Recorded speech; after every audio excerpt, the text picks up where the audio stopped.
Bueno, buenas noches. Esta es la primera conversación, esperamos que no sea la última. Mi nombre es Jocelyn Y mi nombre es Roger, buenas noches. y vamos a hablar de un tema que es un poco complejo, es un poco denso, es un poco, eh, tal vez no diría que difícil, pero es un tema complejo de entender, ¿verdad? Pero es un tema hermoso también y es la deidad de Jesús, ¿verdad? ¿Por qué es un tema hermoso? Porque al final del día hablar y entender la deidad de Jesús es entender la esencia de nuestra salvación, de la salvación que hemos recibido por gracia.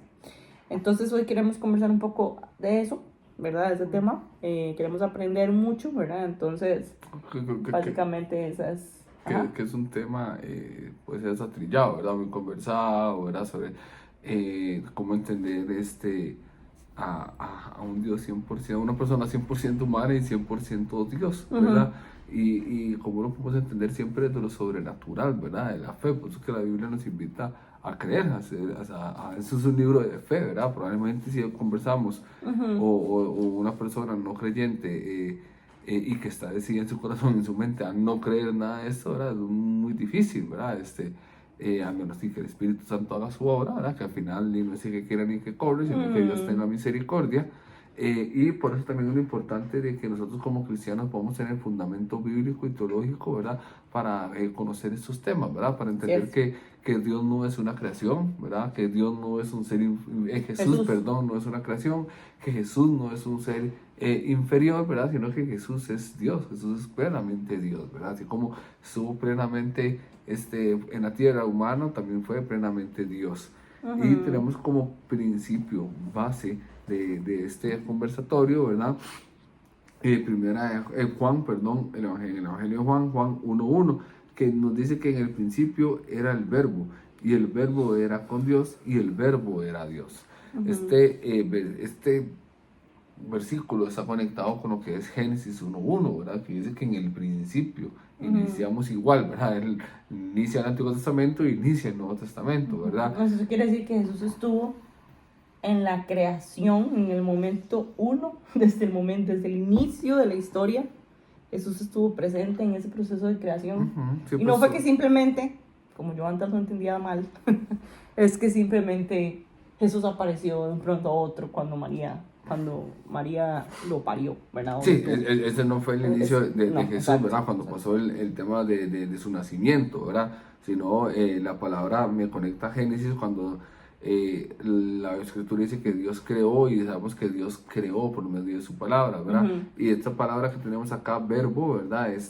Que en su griego es el logos, ¿verdad? Que significa palabra, ¿verdad? O significa mensaje, ¿verdad? Entonces, pues tenemos en Génesis donde dice, y Dios dijo, y Dios dijo, y Dios dijo por medio de su palabra, por medio del verbo, ¿verdad? Y ese verbo era Jesús. Jesús siempre estuvo, Jesús fue creador, co-creador, ¿verdad? Junto con el Padre, ¿verdad?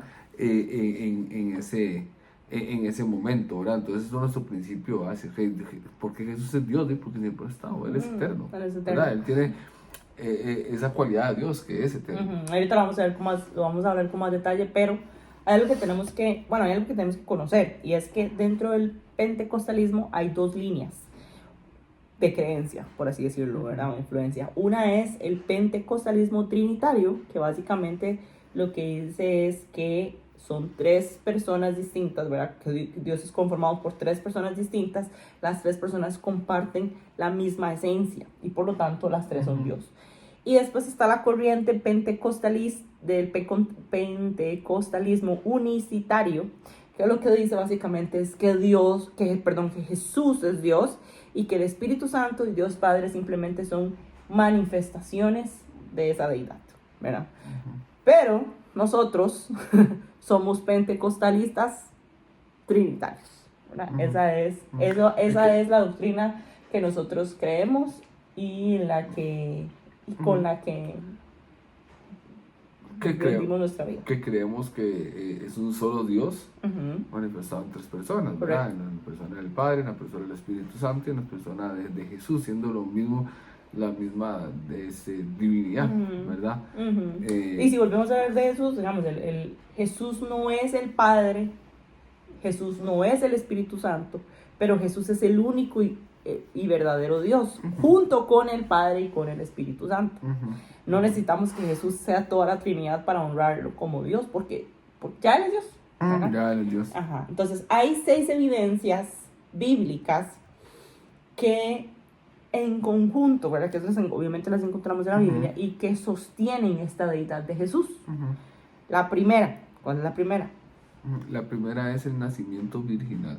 ¿Sí? ¿Qué quiere decir eso? ¿Qué significa Nacimiento eso? ¿Cómo virginal. se come eso? ¿Cómo se come eso? Y es súper interesante, ¿verdad? Y siempre va a tener ataques, ¿verdad? Primero porque igual hay que entenderlo desde lo sobrenatural. ¿Verdad? Y hay que entenderlo también, o sea, no podemos excluir el elemento de la fe en un acto como este, porque va en contra de la naturaleza humana, ¿verdad? ¿Y por qué? Porque cuando una mujer concibe a un bebé, se necesita un óvulo y un espermatozoide para que se haga la fecundación. Y desde ahí, esta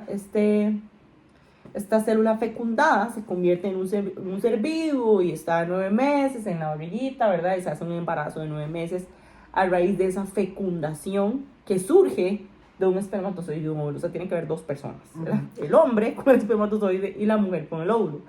Pero en este embarazo virginal, ¿verdad? Que era en el vientre de María, eso no funciona con esa naturaleza humana como nosotros la conocemos desde la biología. El nacimiento virginal lo que dice es que María fue concebida virgen, concebió siendo virgen y mantuvo virgen hasta el nacimiento de Jesús, es lo que dice. Pues prácticamente es el nacimiento, eso es el nacimiento virginal.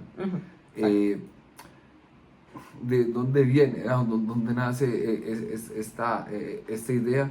Está conectada con lo que es una profecía que está en Isaías 7, capítulo 14, que es la profecía que habla el versículo, ¿verdad? Que Dios, Elías, le habla al pueblo, dijo entonces Isaías, oíd ahora, casa de David, os es poco el ser molestos a los hombres, sino que también lo seáis a mi Dios. Por tanto, el Señor mismo os dará señal. He aquí que la Virgen concebirá y dará a luz un hijo y llamará su nombre Emmanuel. Está sentada en esta profecía. ¿Cuál es el contexto? El contexto es, están en guerra, Israel está en guerra, al rey Acaz, Isaías le dice que pida señal, que el pueblo no va a ser destruido, que pida una señal. Sí. El rey Acaz se niega a pedir señal. Entonces Isaías dice, bueno, usted se niega, pero el Señor sí va a dar señal. Y no le da señal solo al rey, sino le da señal a la casa de David. ¿Okay? Y esa es la señal que él da, una virgen va a dar a luz, ¿verdad? O sea, el mensaje es la señal. Es el mensaje, exactamente. La palabra virgen en hebreo es traducida a alma, que alma significa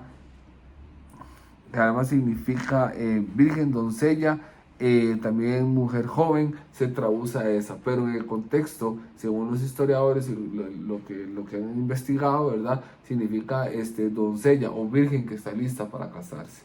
Ese es el contexto, ¿ok? Luego ese contexto es lo que vamos a encontrar en el libro de Lucas y el libro de Mateo con el nacimiento de Jesús, el nacimiento virginal. Esa profecía está conectada al nacimiento virginal. Mateo y Lucas utilizan otra palabra y la palabra que utilizan es parsenos. ¿Okay? Parsenos es el griego de alma, o sea, se utiliza la misma palabra que igualmente habla de una pureza sexual. Ahora, si volvemos a lo que estamos hablando al inicio sobre la biología, ¿verdad? Aquí no ocurrió un evento biológico como es natural en el ser humano, sino que es la mano de Dios actuando en ese vientre de manera sobrenatural y creando un ser vivo a partir de esa cédula sin la necesidad de un espermatozoide.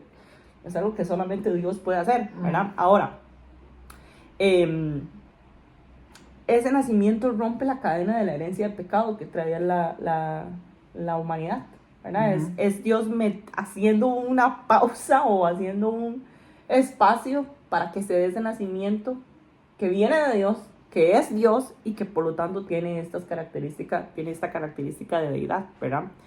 Y sí, esa es la primera. Esa es la primera. La número 2, impecabilidad. ¿Qué ¿Qué significa eso? Básicamente esa es la ausencia total del pecado, ¿verdad? Y no solamente como una hazaña moral extraordinaria, alguien increíble que es como un héroe y que nunca pecó, sino que es un atributo esencial de la naturaleza de Dios. Ningún ser humano, por más bueno, por más disciplinado, por más ordenado en su vida, por más centrado, puede no pecar.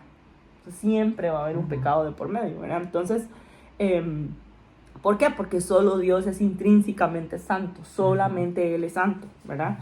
Y esto distingue a cualquier profeta o maestro admirable. Por ejemplo, Moisés pecó, Elías pecó, Eliseo pecó, David pecó, Jesús nunca pecó, a pesar de que hay algo muy importante, y es que Él fue tentado en todo, ¿verdad?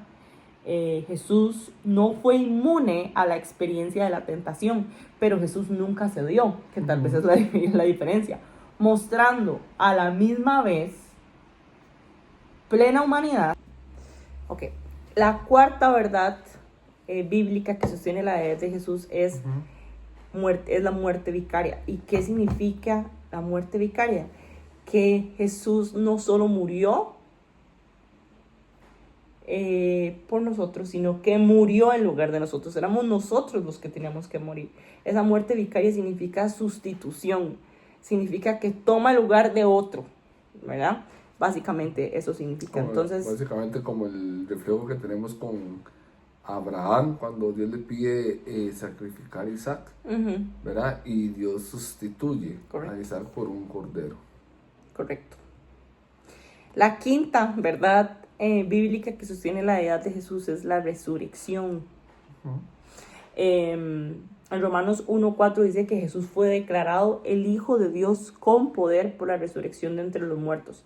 La resurrección no lo convirtió en Dios porque ya él era hijo de Dios, ¿verdad? Ya era, exactamente. Sino que lo vindicó como tal ante el mundo. Esa es la diferencia. Muchos habían muerto,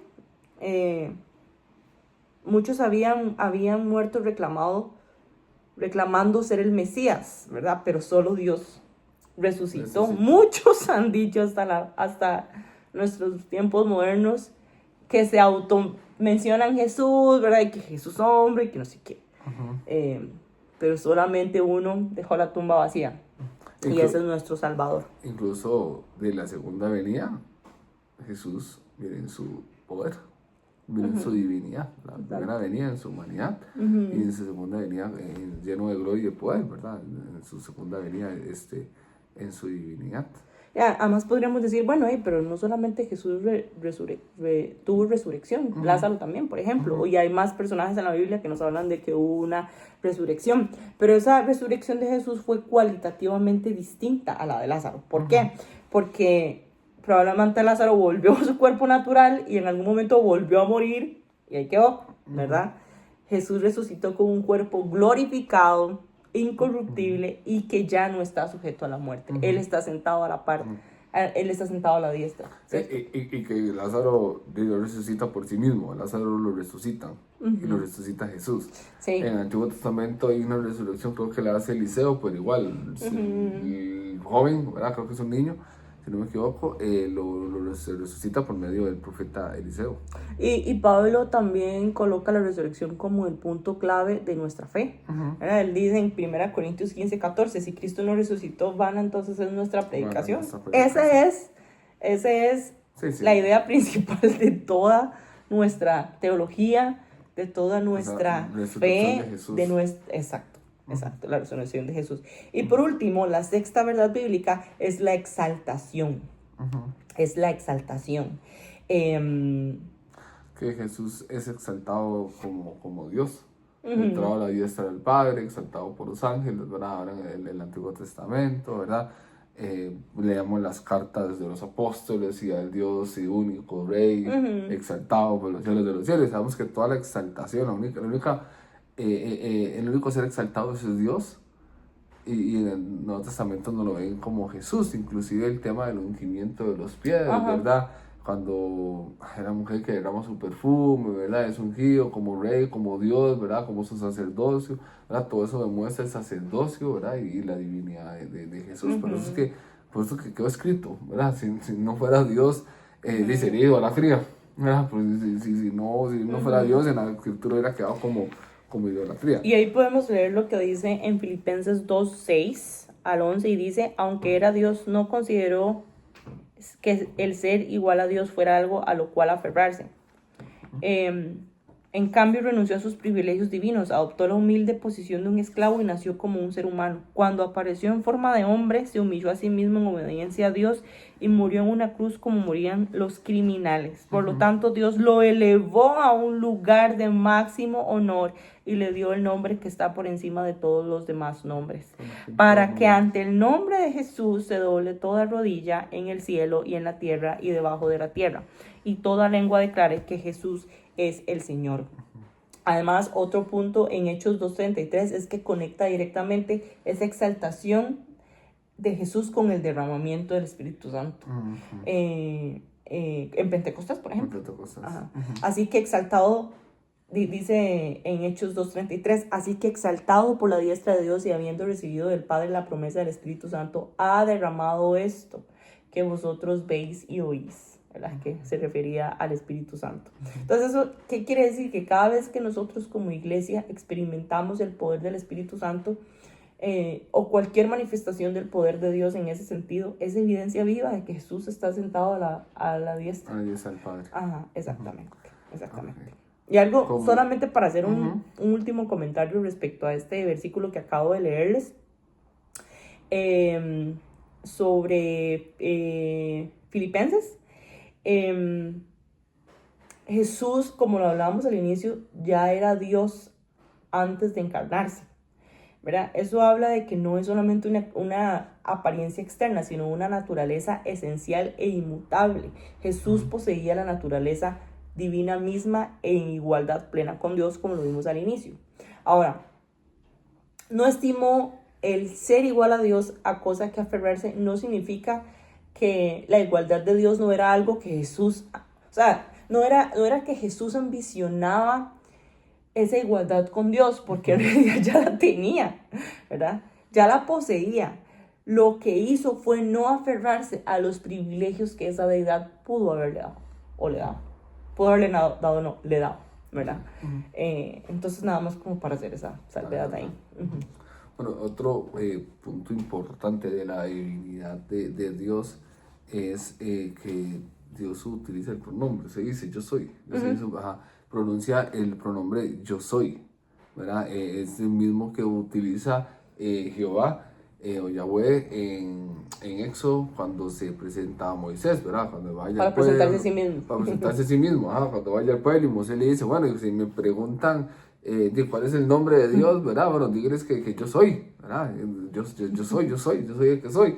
Y Jesús en el Evangelio de Juan se presenta en 9 ocasiones, siguiendo un poco, 7 son de manera metafórica y 2 son absolutos, ¿verdad? Entonces siempre se presenta como yo soy la vid, yo soy el pan, yo soy, y en los absolutos se presenta cuando pasa lo de Getsemaní, que se acerca a arrestarlo, que le pregunta quién es Jesús y él dice yo soy. Y la escritura dice, cuando él dijo yo soy, ¿verdad? Que habló con esa autoridad, ¿verdad? Que habló Dios, no, habló su divinidad, ¿verdad? Se echaron para atrás y se sintieron, ¿verdad? Ese viento, ¿verdad? Ese poder de yo soy.